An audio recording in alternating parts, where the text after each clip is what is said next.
As we go through it, feel free to jump in. But when it comes to all the previous content, because there was a lot of content, and I know I provided very little firm guidelines, do this, do that. And that's because contest prep is kind of an art form and a science. So you've got the scientific principles, but how you apply them to each individual is sort of you as an artist. So it is very much a balancing act.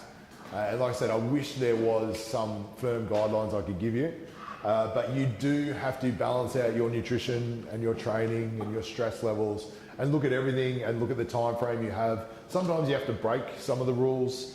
You know, I say, like for example, I don't like to do cardio post-workout. Sometimes you have to do cardio post-workout. Sometimes I don't like to drop fat below 20% of caloric intake because it negatively impacts hormones, but sometimes you have to drop fat below 20%.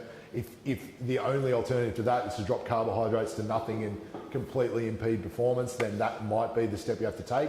So every now and then you are compromising some of your principles, and you are perhaps doing things which are unhealthy or you otherwise wouldn't do in the short term for the long-term gain.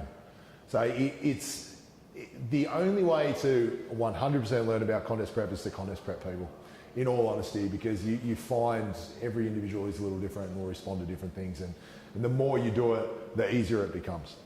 But if we're talking peaking protocols, this sort of thing is implemented in the last week. We got to the point where the body fat is really, really low.